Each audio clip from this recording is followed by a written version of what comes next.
Your voice will not be in yellow. I'm so sorry. Because I can I can only record on one voice channel in Audacity. Alright, what we're going to do is deconstruct. Oh my god, my handwriting is so bad. I'm so sorry, excuse me. And construct practice. So generally I use this to practice my proportions, and I also use this to create whatever I try to draw, as in how it looks and whatnot. I'm gonna send you guys the pictures that we're gonna be using on a classroom channel, and I'm gonna use the first one first because that one is much more easier to work with. So we have this woman over here, right? Professor type beat. Is the music distracting? If it is, I will turn it off for you guys. So essentially, when you want to learn how to draw a proportions or a human body proportions, you gotta learn all the basic shit first. This is also I learned a little bit from Kuya and a little bit from Gallo. Gallo is here. She will not admit it, but she does taught me how to draw for a little bit. Yeah, she will not admit it, but don't worry about it. She's actually taught me a lot when it comes to proportions and stuff. And what's up, Milky? And so essentially what deconstruct and construct means is you try to deconstruct your reference to its bare bone, right? So this would be the easiest way for you to practice. Whenever people say like, for example, I give you like the analogy. This is a little bit far-fetched, but I guess it is easier to explain why the construct is important, why this construct and construct is important in drawing, not just, you know, any other stuff in the world. So let's just say an engineer. Oh my god, hold up.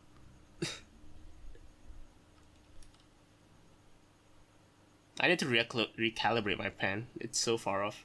So an engineer or a developer, let's just say a developer, I guess, create a program, right? These people create a program or a software. So essentially everyone use this program, but no one knows how it works, right? So one person decide to learn or create the same program or makes it better in a way, and he is the second-hand engineer or programmer.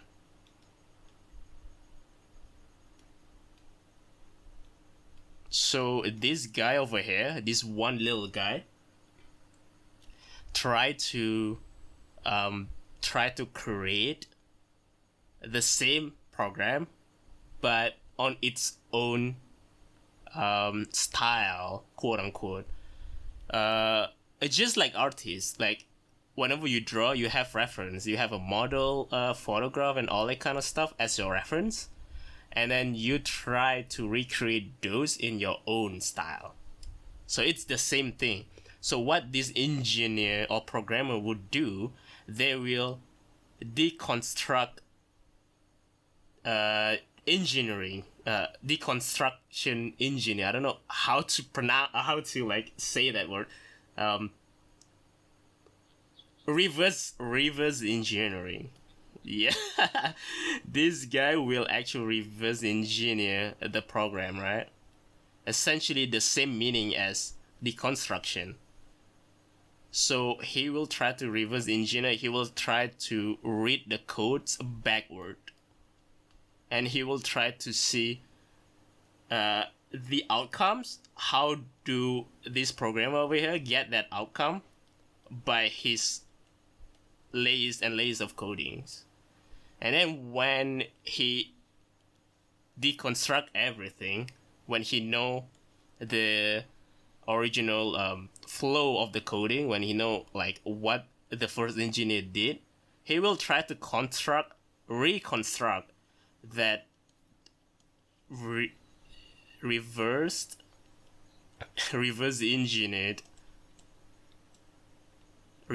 engineered software.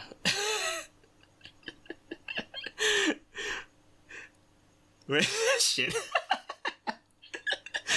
So he will think as reverse engineered software and then reconstruct his own line of codes, right? So essentially they will come up with a new program. But essentially the program is the same. But we call it new program because this little guy over here, created a new system with it. But essentially how it works is just the same. It's basically the same for art to deconstruct, right? So back to the art stuff.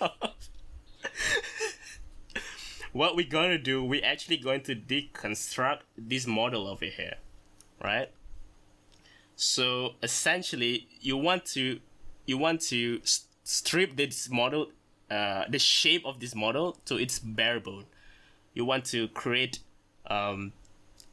essentially the constructions of the model. So you try to like break down the complexity of the shapes to a simple shape. You just try to break down everything to a simple shape.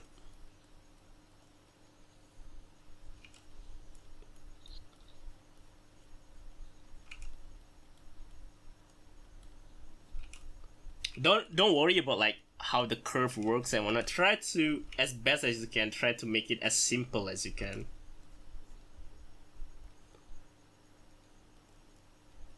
You use like sphere as the joint. You use cylinder as the indication of the limbs and whatnot.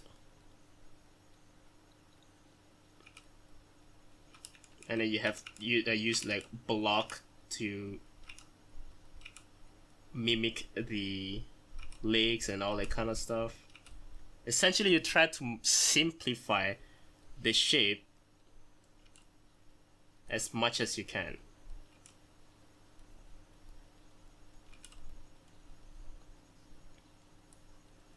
This might seem sketchy because all I do is now like, tracing this shit, and tracing is bad for art. But just stay for a little bit. We're actually not going to use this. We're just going to use this as a breakdown, as a guideline, how this character actually looks like. And then when you have a deconstruct of these shapes, right? You want to create your own, you want to construct your own model. You want to construct your own subject. So, using this guideline, you draw it again on the side. Make it as similar as possible, but also try to make it your own.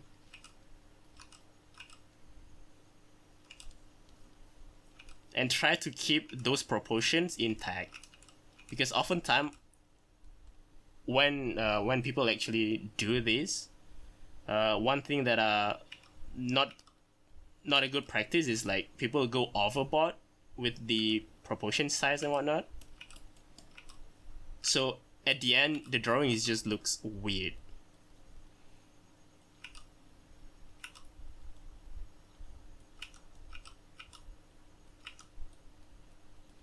See, it is much easier for you to draw since it is just a basic shape, right? Rather than you try to copy the drawing on the side, which is a lot harder for you to do that because it has um,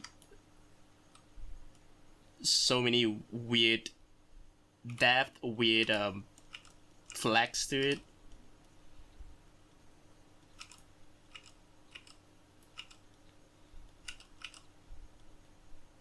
It will never look as good as the pictures because essentially when you do drawing, everyone does this. When you do a drawing, you have human error, right? Because you create it. So that's why I advise every time you want to draw something and you want to use something as reference, never use people's drawing as your reference because they always have that human error or so-called quote-unquote style. So you never want those kind of variables messed up with your own drawing.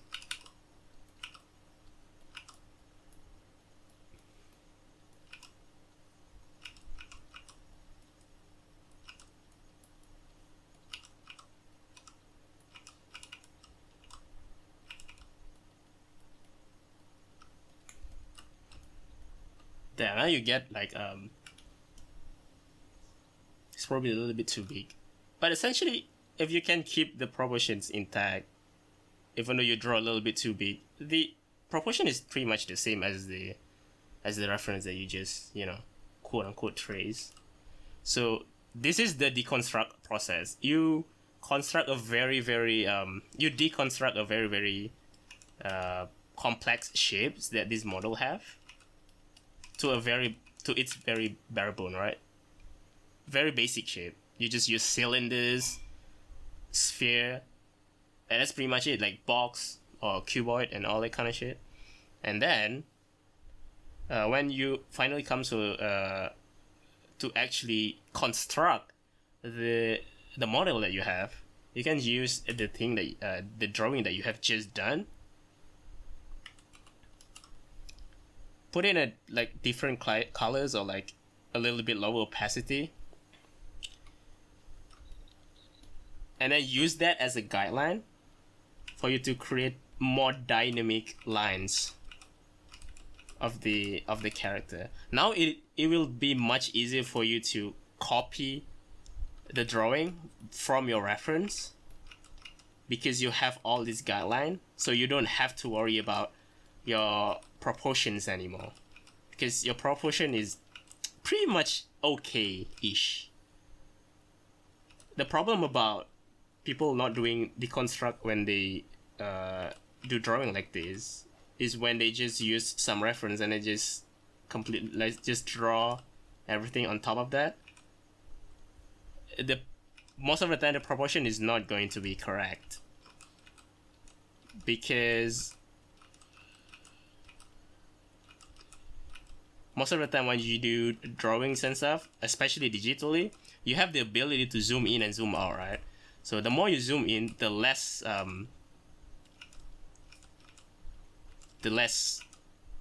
what's the word? Explaining things is so hard. The less view you get, the less view you get towards your drawing itself. So it makes little details, like for example, the best way that I can say, have you seen anyone who draws stuff? They just looks weird, like the legs looks a little bit shorter and the hands look a little bit longer, the back side of the character looks a little bit like weird and whatnot. That is because they don't do deconstruct process.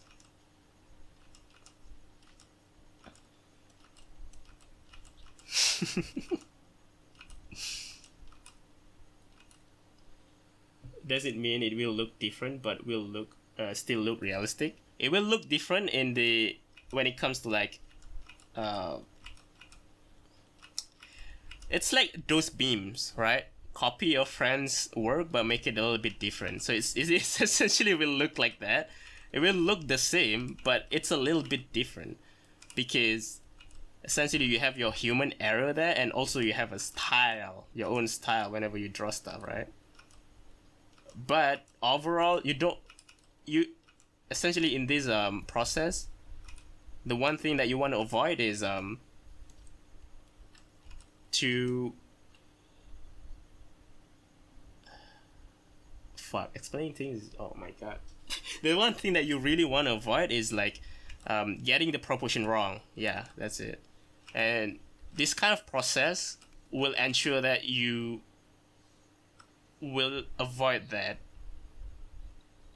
Not as like absolutely avoid everything, but at least it is close to the reference that you were using. Because okay, let me show you if I don't do this, if I don't do construction like that, and I'll just try to copy the drawing, right? No matter how good I am in drawing, I will always get things wrong when I just outright try to do stuff like this, because my focus is all over the places. Okay, the hands already look so weird right now. The position is weird. The back of this character I'm drawing right now is, yeah, this is all wrong, right? It's you can already see it's all wrong because you don't have that baseline, you don't have that guideline to avoid you from making those kind of mistakes, no matter how good you are.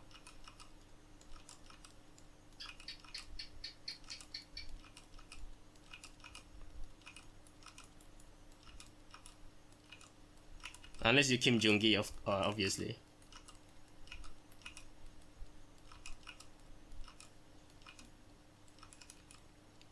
So this kind of style is much faster because you have less work to do.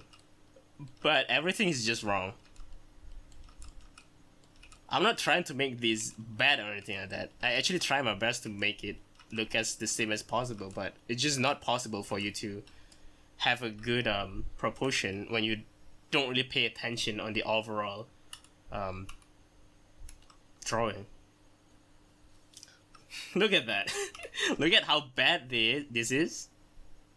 This is with reference, with the guidance, and this is without the guidance. Just look at the difference between those two.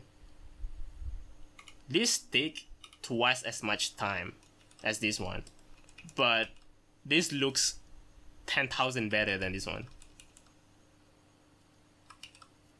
So essentially that is the general idea of deconstruct and construct practice, right? And you can do this over and over again to actually learn about proportions and stuff. If you do it enough, and then you want to come up with your own drawing without reference, which is I don't recommend that because every artist use reference. It's just not the way I'm doing right now. The way that people usually use, we're going to go a little bit off tangent again. So the way that a lot of artists use reference is usually they have 2 or 3 pictures and then they try to combine all of those poses. Like if they, in this picture, for example, they have 3 pictures. In one picture, they like the way the characters stand. On second picture, they like the way that the hands pose, and the other picture, they like the way the head tilts. And they will use those 3 references to create one drawing using the same method. They will deconstruct everything to its bare bone, and then they will try to merge everything and create their own character after that, if that makes sense. So yeah, that is pretty much it. That is about deconstruct and construct practice. If you guys want to try to do this kind of practice, I have 2 images in Classroom channel in my Discord server. You can try to practice or do what I'm doing, and then you can send on that channel and ask for a critics, and I will look over it if we have time by the end of the stream, or maybe anytime that I'm free. And yeah, that is essentially it. Thank you so much for coming to my TED Talk.